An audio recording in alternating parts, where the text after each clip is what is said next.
Salut.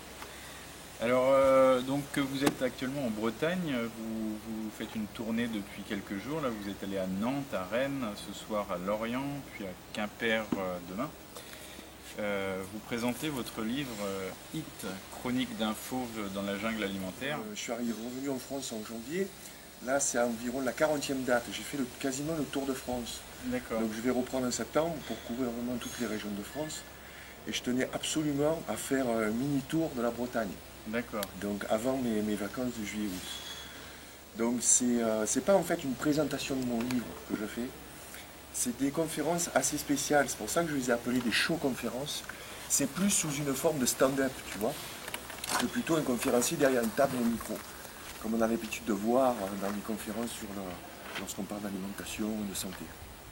Donc c'est plus sous une forme de spectacle, puisqu'il y a de la vidéo, il y a de la musique, il y a des photos, il y a des lumières, voilà. Et non, je ne me suis pas auto-édité, parce que la maison d'édition, c'est les éditions Winterfields, et c'est la maison d'édition de ma femme. Donc c'est pour ça que je peux revendiquer ma totale indépendance, parce que j'ai eu aucune pression, je dirais pas, pour écrire le livre, par rapport au message que je diffuse dans le livre. Et le fait que ma femme ait cette maison d'édition, ça nous permet d'être réellement indépendants dans nos messages. Voilà. Alors, est-ce que tu peux peut-être te présenter qui es-tu en tant qu'homme, en tant que... également parler de ton parcours professionnel et humain un petit peu pour... Je suis un citoyen français, je suis un patriote français. Je vais avoir une cinquantaine d'années et j'ai commencé à faire des enquêtes d'investigation dans le milieu de l'alimentation ou de l'élevage industriel il y a environ 5 ans.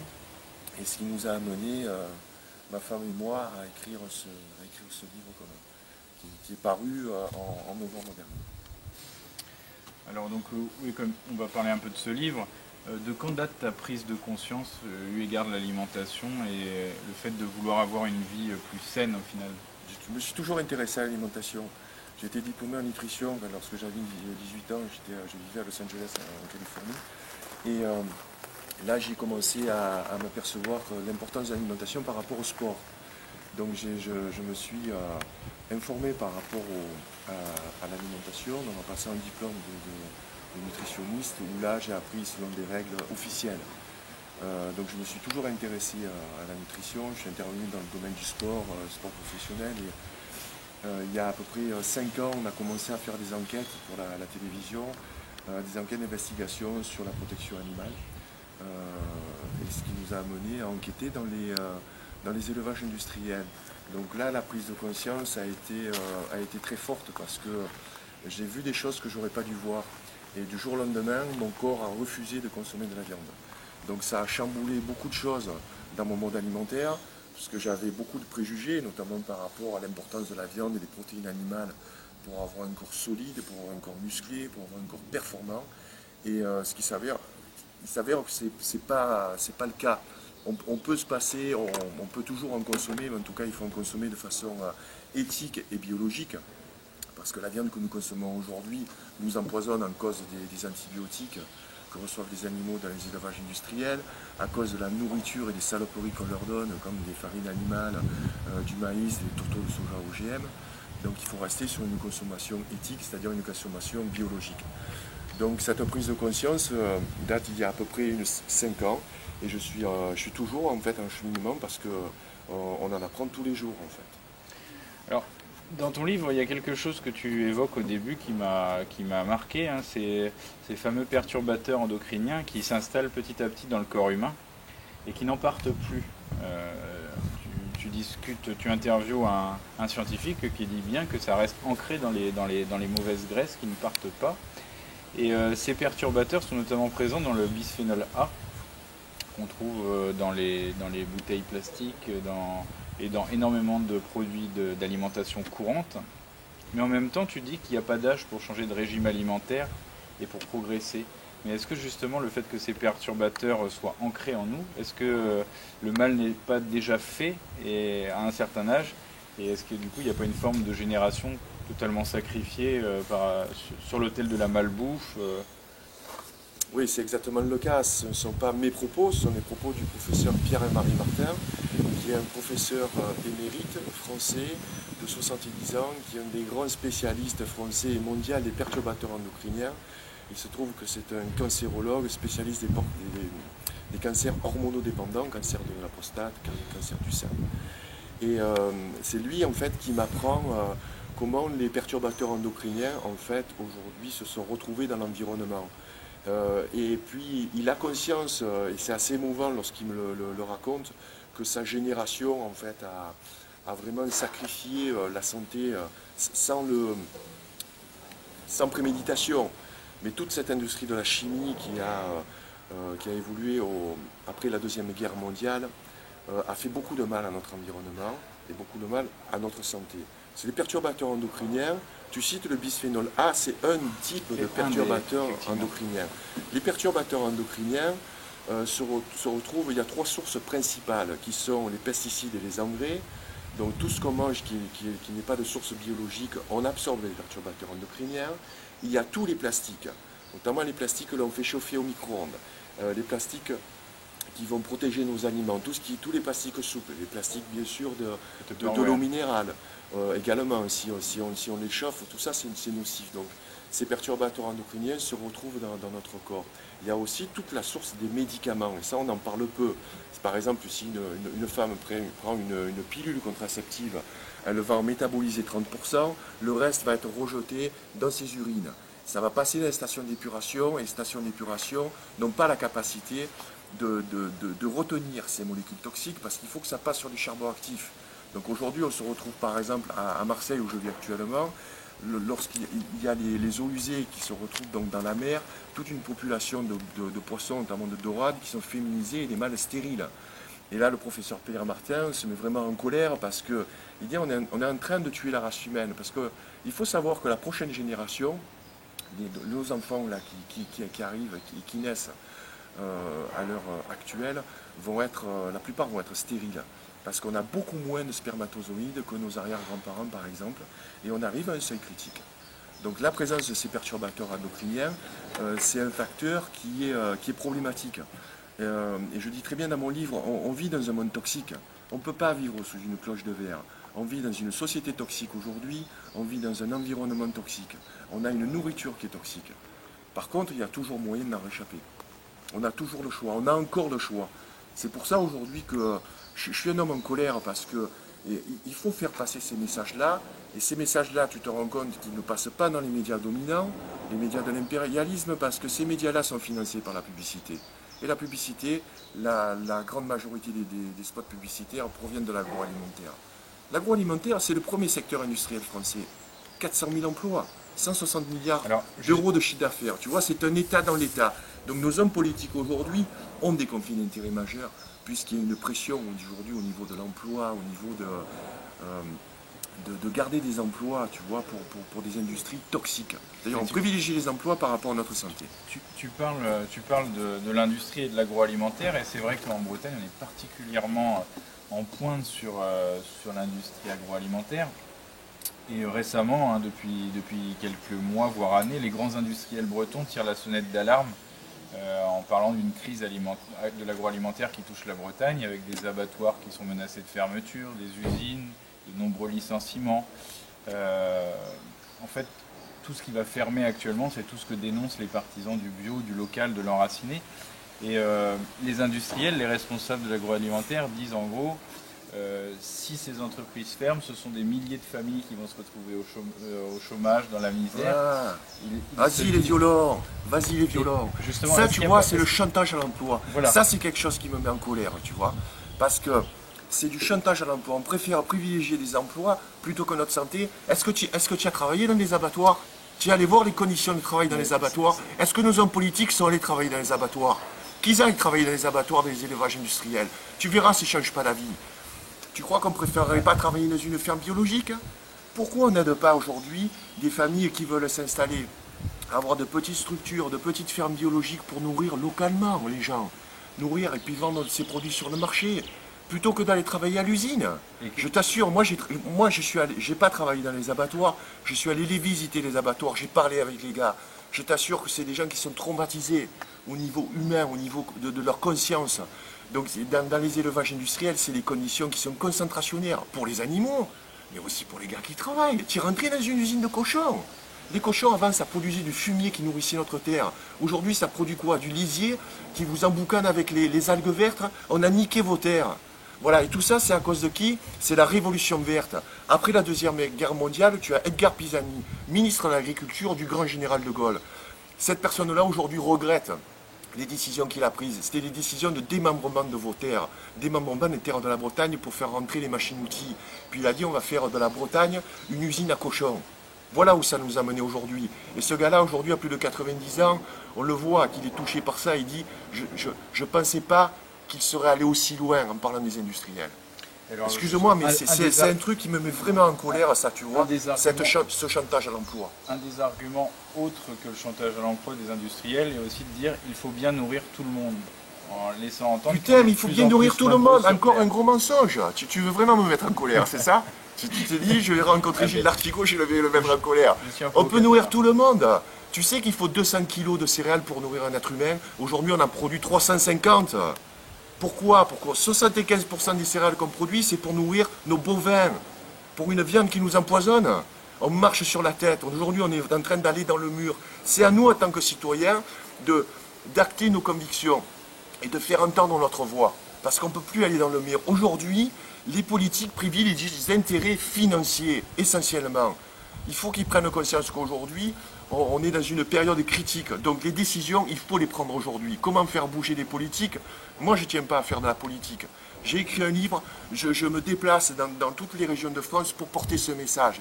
Pour dire, en tant que citoyen, toi, moi, toi aussi, on peut changer individuellement les choses parce que choisir son mode alimentaire, c'est faire un acte de résilience. Tu sais, la résilience, c'est l'autonomie. Choisir ce qu'on va manger, c'est un vrai acte de résilience. On a vraiment le pouvoir, avec le boycott, de faire trembler ces multinationales.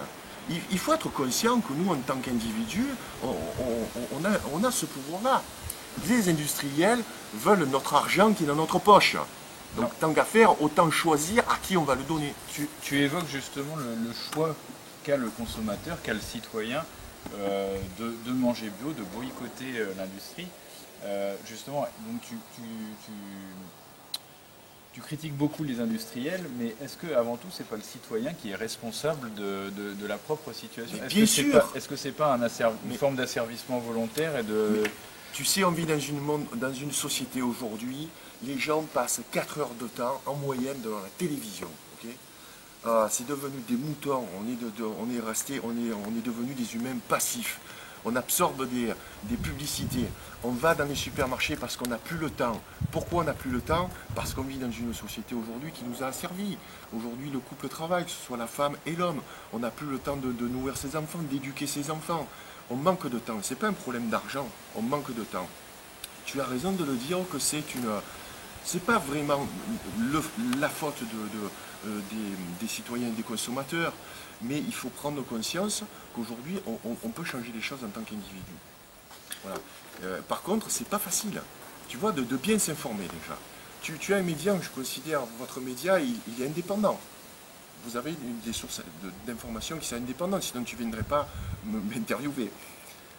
Donc j'encourage les gens, tu sais, la première des choses à faire, c'est de se déconnecter de la matrice. Se déconnecter. Essayer d'éteindre son écran de télévision. Garder la télévision uniquement pour la distraction, que ce ne soit pas déjà une télévision qui va vampiriser toute la conversation lorsqu'on est à table. Lorsqu'on va le soir, alors chérie, qu'est-ce qu'il y a ce soir comme film? Non, on peut faire autre chose que de regarder la télévision. Déjà, on va se réapproprier du temps. Après, qu'est-ce qu'on en fait de ce temps? Eh bien, on va s'informer, on va s'éduquer, on va apprendre. On va passer du temps à faire de la cuisine, par exemple, tu vois. On va se réapproprier ce temps. C'est la vraie problématique. Ce n'est pas une problématique d'argent, c'est une problématique de se réapproprier le temps qui nous manque. Au niveau justement de la prise de conscience individuelle, dans ton livre, tu le dis très bien. Si moi demain je veux faire un élevage bio dans le centre-Bretagne, dans le Finistère, je commence à faire ma propre culture, et qu'autour de moi il y a des agriculteurs qui eux font de l'élevage intensif, qui eux mettent des pesticides, j'aurais beau vouloir faire tout le bio du monde, j'aurai quand même des pesticides dans ce que je vais produire. Alors, est-ce que même en cas de sursaut individuel, on n'est pas quand même pieds et poings liés par ce qui nous entoure, ceux qui nous entourent?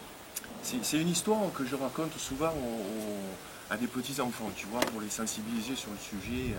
Je leur dis, regarde, on est au milieu de mon potager, là, tu vois, il y a 2 rangées de salades. Regarde, je fais pipi sur une rangée de salades. Donc l'autre rangée, elle est un peu éclabousée. Quelle salade tu manges? Celle qui va être un peu éclaboussée. Il ne faut pas comparer aujourd'hui une agriculture biologique, peut-être et les sols vont être contaminés. C'est les produits qu'on met dessus. Tu sais, une pomme reçoit 30 traitements de pesticides. Ok. Donc le champ de pommier qui est à côté, même s'il n'a pas le label bio par exemple, parce que le label ne va pas pouvoir te donner, parce que justement, il y a un champ qui fait de l'épandage de pesticides. Donc il va un peu contaminer l'autre champ. Mais en tout cas, l'agriculture ne va pas mettre des produits directement, tu vois, sur ces fruits et sur ces légumes. Tu sais, il ne faut pas décourager les gens à acheter bio. Si on commence à leur mettre le doute en disant ouais, mais vous savez, est-ce que c'est bio? Souvent on me pose la question. Je dis mais tu te rends compte de ce que tu manges, toi, ce que tu manges au niveau industriel, de la viande industrielle, tu te rends compte des antibiotiques que tu manges, tu vas peut-être faire de l'antibiorésistance. Tu sais que la viande que tu donnes à tes gamins, là, le steak haché bas prix, là, tu sais que c'est la viande de réforme. C'est les vaches qui sont restées 5 ans dans les fermes laitières, qui sont au bout du bout, qui vont finir en steak haché, plein d'antibiotiques. Ces gamins-là, ils vont manger des steaks hachés depuis le plus jeune âge. Et ils vont arriver à 20-30 ans avec une antibiorésistance. C'est-à-dire qu'on ne va plus pouvoir les guérir. Parce que les antibiotiques, c'est les mêmes que pour nous humains, tu vois. Donc il ne faut pas décourager les gens. Il ne faut pas qu'ils se posent la question, est-ce que le bio, c'est safe, etc. Non. Il se trouve que même dans le lait biologique, il y a des traces de pesticides. Et c'est sans commune mesure avec des vaches qui vont bouffer du maïs OGM, tu comprends? Il y a une grosse différence. On ne vit pas sous une cloche de verre. On vit dans un monde qui est toxique. On en paye aujourd'hui les conséquences. C'est toutes les erreurs des générations passées. Est-ce qu'on ne vit pas dans un monde trop ouvert, dans le sens où aujourd'hui, je reprends l'exemple de l'agroalimentaire en Bretagne, certains entrepreneurs brésiliens par exemple, qui sont habitués à faire du poulet à bas prix industriel, vont nous les amener ici et vont faire le même savoir-faire dans les usines bretonnes. Est-ce que le fait qu'il y ait cette mondialisation avec une ouverture des frontières, que ce soit économique, mais même humain, parce qu'il y a un mélange des populations, il y a une circulation, est-ce que ça, c'est pas finalement le gros problème? Oui, tu as raison parler du poulet brésilien, mais pour moi, tu vois, le poulet brésilien qui est produit dans des usines et le poulet breton qui est produit dans des usines, c'est pareil. C'est pareil. Par contre, le poulet breton biologique, bien sûr, il faut préserver les paysans locaux. Je suis revenu en France pour ça, pour dire aux gens de préserver vos paysans. Préservez vos paysans, préservez votre culture locale. Aujourd'hui, on importe quasiment 60% de notre production biologique. C'est pas normal. Il faut que les pouvoirs politiques aujourd'hui encouragent les gens qui veulent aller dans le bio, plutôt que de préserver des emplois dans des usines à cochons et dans des abattoirs. Tu comprends? Tu penses vraiment que les gens doivent attendre quelque chose de l'État et c'est un réflexe assez français de dire est-ce que les pouvoirs publics doivent nous aider? Alors comme tu le dis dans ton livre, les pouvoirs publics subventionnent allègrement les grands industriels, mais est-ce que justement c'est pas une erreur d'attendre quelque chose de l'État? Est-ce que ça ne devrait pas partir d'une prise en main individuelle puis collective, une forme d'autogestion, de retrouver sa liberté de créer et d'entreprendre, puisque c'est ça à la base, c'est la liberté de créer, d'entreprendre pour fonder un autre modèle. Mais tu sais, toutes les grandes révolutions ont été menées par des actions aussi individuelles. À un moment donné, elles se sont regroupées. Je vois aujourd'hui, ce qui me fait très plaisir en France, encore plus en Bretagne, parce que vous êtes un peuple dissident. J'ai suivi toute la révolution des bonnets rouges. J'étais super fier au Québec. Quand j'avais mon bonnet rouge au Québec, j'étais super fier de ça. Je trouve qu'en France, il ne faut pas oublier qu'en France, on est un peuple révolutionnaire. Pas oublier qu'en France, tu sais, la France a toujours compté dans l'histoire. Il faut être conscient de ça. Il faut faire honneur à nos anciens. Il ne faut pas se laisser asservir par des incapables aujourd'hui qui sont au pouvoir, qui veulent nous manipuler dans tous les sens. C'est une prise de conscience déjà individuelle. Si tu vas sur les marchés bretons, déjà que tu achètes ta viande biologique ou tes légumes et tes fruits biologiques de façon locale, vous avez les AMAP aussi ici en France et de partout en France et en Bretagne. Vous avez les AMAP, les paniers paysans. Donc déjà, c'est une prise de conscience individuelle. Et ça, c'est jouissif parce que je suis d'accord avec toi, tu peux pas, il faut rien entendre de l'État, tu ne peux pas interagir avec des hommes politiques. Par contre, le fait de choisir ton alimentation, tu fais la révolution tous les jours, mec. Tous les jours, tu choisis de ne pas aller au supermarché, tous les jours, tu choisis de ne pas acheter du soda ou de ne pas consommer du McDonald's ou du KFC. Tu peux, chaque jour, faire ta révolution tranquille, mais ta révolution individuelle. Et je pense qu'il y a assez de mouvements et d'actions collectives pour que tous ces mouvements, à un moment donné, ça se rassemble. Tu sais, moi, je suis... Quelques jours, il y a des jours où je suis très pessimiste, il y a des jours où je suis très optimiste. Quand j'écoute une personne, tu vois, qui s'appelle Marc Dufumier, il porte bien son nom, c'est un professeur émérite, c'est un agro qui est spécialiste dans l'agriculture, donc c'est un agronome. Et il dit la chose suivante, que la prise de conscience a commencé, que ça va mettre peut-être une dizaine, voire une vingtaine d'années à se mettre en place. Il ne faut pas que le mouvement s'arrête. Et il ne faut pas décourager les gens à essayer de mieux manger pour être des gens mieux en santé. De rien attendre de l'État. On va nous mettre des bâtons dans les roues.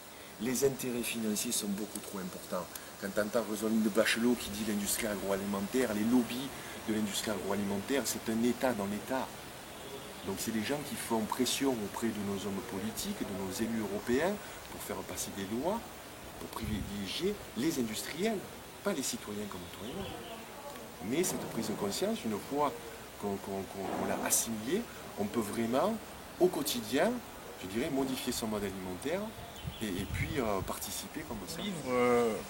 Où tu as interrogé de nombreux spécialistes, des scientifiques, mais aussi des hommes de la Terre, hein, c'est ça. Tu as vraiment cherché à rencontrer différents portraits. Tu dresses le constat que l'élevage intensif, l'élevage de ces animaux, ces animaux sont considérés en fait comme un simple cadavre de chair, c'est ce que tu dis. Machine à viande. Une machine à viande. Et en fait, tu rejoins là, j'ai fait cette comparaison avec un autre livre qui m'avait beaucoup marqué, qui était Faut-il manger les animaux de Jonathan Safran Foer. Selon toi, qu'est-ce qui aujourd'hui peut inverser le processus de la surconsommation de viande par les hommes? Et est-ce que les hommes ne sont pas aussi responsables avant les industriels de cette surconsommation? On en parlait tout à l'heure, mais qu'est-ce qui peut inverser ce processus de toujours vouloir manger plus de viande, plus de viande, plus de viande? C'est une prise de conscience individuelle. Déjà, merci de nous citer aux côtés de Jonathan Safran Foer. Son livre Faut-il manger les animaux est remarquable. Très militant, mais très juste. Et c'est vrai qu'il fait le constat, lui aussi, que notre consommation de viande n'a cessé d'augmenter. Et ça, c'est encore la faute à l'industrialisation, notamment des fast-foods. Moi, j'ai pas autant de viande rouge dans le passé, puisque les bœufs, en fait, servaient à labourer les champs, tout simplement. Voilà. Et aujourd'hui, on peut avoir du jambon tous les jours au supermarché, des saucisses, du poulet. Tu vas dans un restaurant, c'est viande ou poisson, il n'y a pas d'alternative. Je voudrais des légumineuses. Donc, on nous pousse, et la société nous pousse à consommer toujours de plus en plus de viande, parce qu'avec l'élevage industriel, comme dans l'agriculture, c'est une productivité de plus en plus forte, donc des prix de plus en plus bas. Maltraitance animale, bien entendu, mais surtout, c'est une viande, une volaille qui est nocive, parce qu'elle reçoit des antibiotiques, elle est nourrie avec du maïs OGM, des farines animales, des tourteaux de soja, et on retrouve beaucoup d'oméga 6 aussi dans la viande rouge, donc des acides gras inflammatoires. Donc cette viande, elle est nocive. Qu'est-ce qui peut inverser la tendance? C'est une prise de conscience individuelle. Moi, je n'en consomme plus. Mais tu as dû aller dans un abattoir pour arrêter d'en consommer. Est-ce qu'on ne devrait pas faire visiter des abattoirs à tout le monde? C'est Paul McCartney qui disait, qui a dit la phrase suivante: si les abattoirs avaient des vitres, tout le monde serait végétarien. C'est cité dans ton livre d'ailleurs. Ouais. C'est une expérience que je ne conseille pas. Chacun doit avoir une prise de conscience. Attention, je ne suis pas un militant anti-viande. Je respecte les gens qui consomment encore de la viande, de la volaille. Tu parles de du cochon, mais tu parles de ton grand-père avec qui tu chassais? Mon grand-père était chasseur. Je respecte plus un chasseur aujourd'hui que quelqu'un qui va dans un supermarché acheter du jambon sous plastique. Parce que le chasseur, il a conscience qu'il a tué un animal. Bon, à part les chasseurs compulsifs et ceux qui font de la chasse sportive, eux, je les rejette en bloc, bien entendu. Il y a des chasseurs qui chassent pour nourrir leur famille également. C'était le cas de mon grand-père qui chassait le dimanche. Lorsqu'il ramenait un lièvre, un lapin ou un faisan, il le dépeçait avec soin, il le faisait cuire et puis on le mangeait lors des repas de famille le dimanche. C'est une chasse qui est conscientisée. Et le fait, tu sais, de tuer un animal, tu as un rapport à la mort. Aujourd'hui, quel est le rapport à la mort d'une consommatrice qui va acheter de la viande ou du poulet en barquette ou des saucisses, tu vois? Plus aucun. C'est les Indiens d'Amérique qui honoraient les animaux qu'ils tuaient à la chasse. Oui, il y a encore des chasseurs qui font ça. Je connais des chasseurs, notamment qui pratiquent le tir à l'arc. C'est des chums que j'ai au Québec et qui ont ce rituel lorsqu'ils ont tué un orignal. Il y a cette espèce de rituel pour honorer l'animal qui vient de mourir. Est-ce qu'en fin de compte, ce changement de rapport, comme tu le soulignes, de l'homme à l'animal, alors que depuis sa création, depuis sa naissance, l'homme a toujours côtoyé les animaux, est-ce que ce changement de rapport qui est relativement récent, qui est né avec l'industrie, ne va pas pousser en fait l'homme au suicide tout simplement? Au suicide? À l'inhumanité d'une certaine forme. Oui, en partie. Je pense qu'il faut respecter, si on continue à consommer de la viande déjà, aller dans les circuits biologiques. L'animal a été élevé dans un espace naturel. Les cochons ne sont pas faits pour être élevés sur des caillebotis.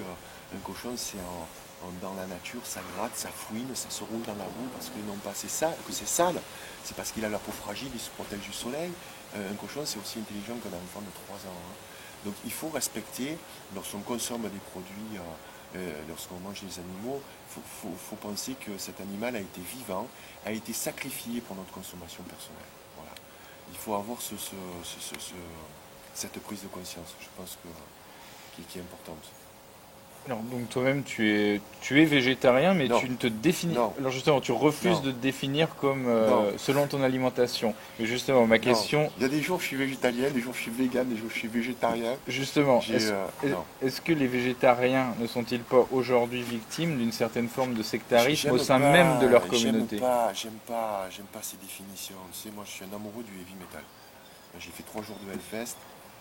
J'ai eu la grande chance de rencontrer le prince des ténèbres, Ozzy Osbourne en personne. J'ai offert le livre Hit, parce que j'ai sorti la version en anglais de Hit, donc il va être disponible le mois prochain. Plein d'a priori sur le heavy metal, plein d'a priori sataniques, tu vois. Et pourtant, on rencontre des gens qui sont très bien. Pendant le festival, pendant le Hellfest, il n'y a pas eu d'accident, d'incident. Il y a le lieu qui a été préservé, les gens sont propres, tu vois. Donc, plein de préjugés par rapport à la musique. Plein de préjugés par rapport au végétarisme. D'ailleurs, c'est un des musiciens que j'ai interviewé dans le livre, qui s'appelle Rob the Witch, qui fait du black metal.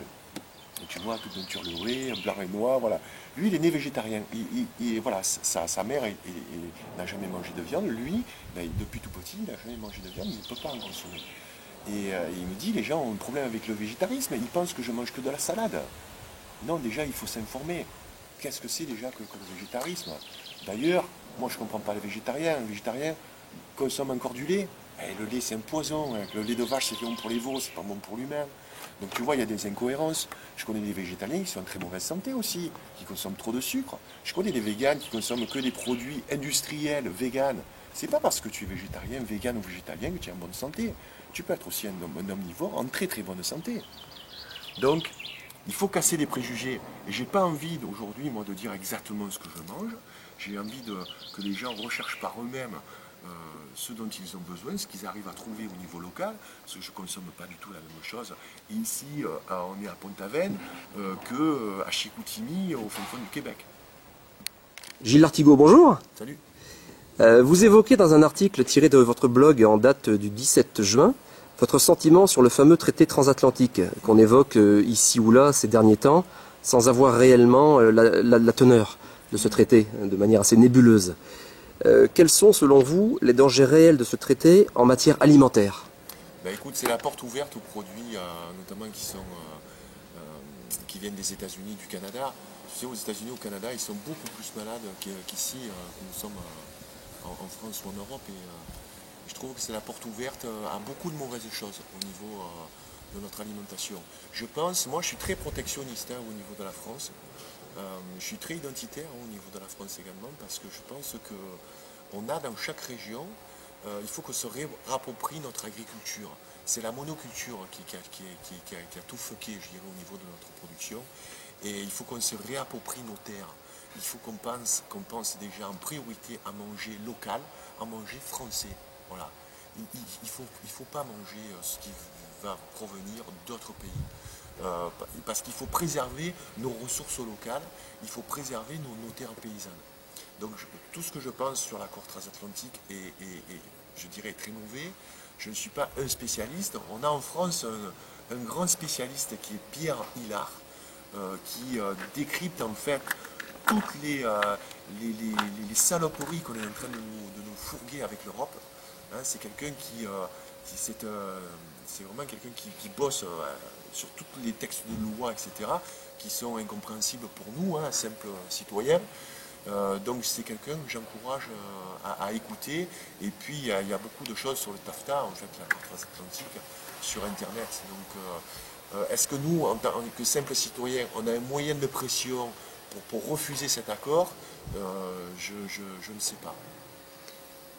Tu évoques régulièrement la protection de nos terroirs, de nos territoires, et tu encourages clairement également à consommer local. Question simple et directe. L'avenir est-il à la campagne? Oui, il faut se réapproprier nos campagnes. Regarde aujourd'hui le nombre de jeunes qui vont en ville, les loyers sont chers. On fait des métiers, que des métiers de service, des métiers qui ne servent à rien. Il y a plein de métiers, c'est la production.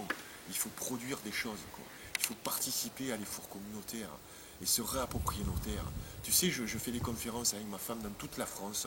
On sillonne la France en long, en large, en travers. On a des régions incroyables. Mais par contre, tu as plein de villages qui sont carrément désertifiés. Des campagnes. Tu sais qu'il y a quasiment 200 fermes, je crois, qui ferment toutes les semaines ou tous les mois en France. C'est quand même... Des hameaux à vendre. Des hameaux à vendre. Putain, tu te mets avec 10 potes survivalistes, là, tu t'achètes un hameau, tu fais un peu comme à l'époque de José Bové et du Larzac. Je ne sais pas si les plus jeunes d'entre nous ne connaissent pas l'opération du Larzac dans les années 70.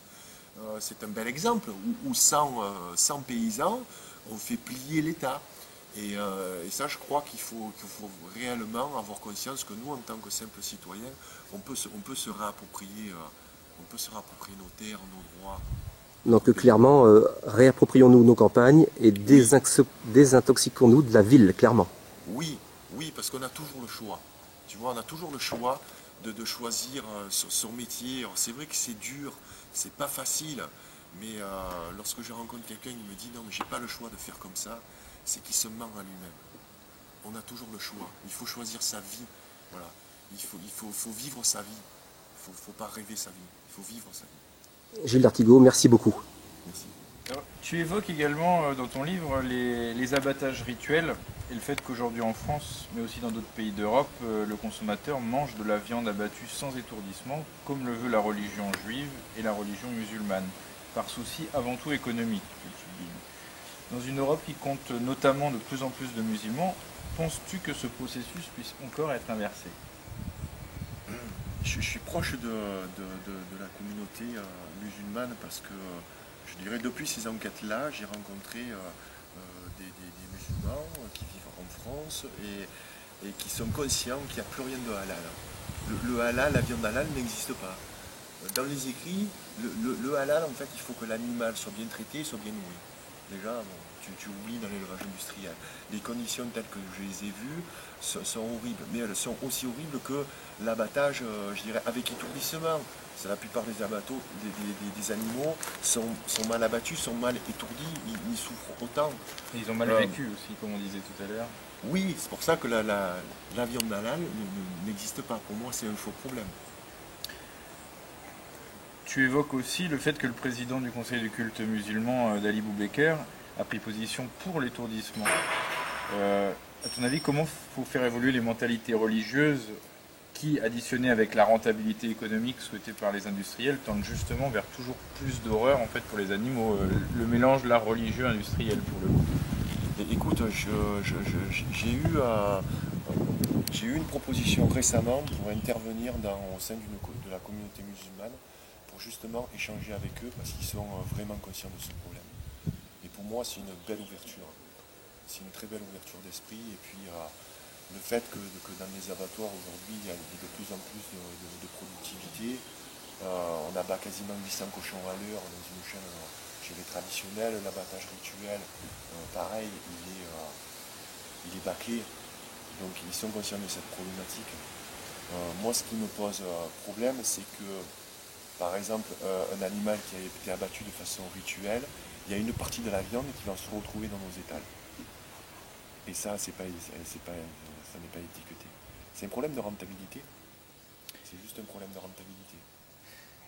Pour conclure, dans ton livre, tu fais une grande critique de l'industrie alimentaire et tu proposes une autre voie, une autre alimentation, un autre mode de vie également, dans une société qui, dans quelques dizaines d'années, risquerait d'arriver à plus de 10 milliards d'habitants sur Terre. Est-ce que tu ne penses pas que nous sommes trop nombreux, comme l'estiment certains démographes, et qu'au bout d'un moment, ça va être tout simplement impossible de vivre à 10 milliards sur cette planète?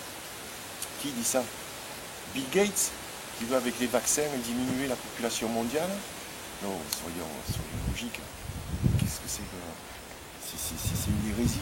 Aujourd'hui, on peut produire de la nourriture pour quasiment 10 milliards d'êtres humains. Marc Dufumier, c'est un Français en plus, ingénieur agronome. Écoutons ce qu'il dit. Voilà. Après, le problème démographique, il existe, il est réel. Gilles Lartigot, merci d'avoir donné cette interview. Merci. Merci Yann. Merci.